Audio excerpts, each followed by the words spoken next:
एक बार की बात है, एक छोटा सा गांव था जहां हर रोज सूरज निकलते ही सभी लोग अपने काम में लग जाते थे। गांव में एक बच्चा था जिसका नाम विक्रम था। विक्रम की माँ के साथ किसानी का काम था। एक दिन विक्रम ने अपनी माँ से पूछा, माँ, मैं भी तुम्हारे साथ काम करना चाहता हूँ। माँ ने मुस्कुराते हुए कहा, बेटा, तुम अभी बहुत छोटे हो, तुम्हें काम करने की आवश्यकता नहीं है। लेकिन विक्रम ने अपनी बात नहीं मानी। उसने अपनी माँ को छोड़कर खेत में चला गया। वहां पहुंचकर उसने खेती का काम शुरू किया। विक्रम ने बारिश के पानी से खेत को सींचा, बीज बोए और पौधों को पानी दिया। दिन बीत रहा था और विक्रम अपने काम में मस्त था। धीरे धीरे बादल छाया करने लगे। एक अचानक तेज बारिश शुरू हो गई।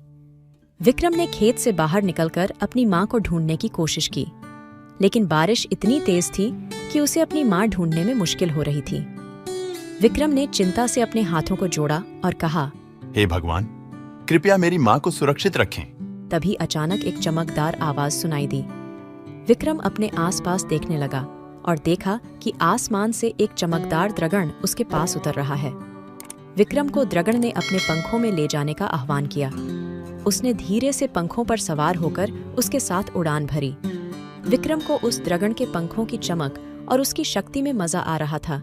वह बहुत खुश था कि उसने अपनी माँ की सुरक्षा के लिए भगवान की मदद मांगी थी। द्रगण ने उसे उसी जगह वापस ले आया जहां उसने खेत का काम किया था। विक्रम ने द्रगण को धन्यवाद कहा और अपनी माँ के पास जाकर उसे बारिश के खतरे के बारे में बताया। उसने अपने माँ को उस स्थिति से बचाया जब बारिश के पानी ने खेत को भर दिया था। विक्रम ने सीखा कि कभी कभी हमें सहायता की मांग करने की जरूरत होती है और भगवान हमें उस सहायता प्रदान करते हैं। और इसी रूप में विक्रम ने अपनी नानी को भगवान के शक्ति का प्रमाण दिया।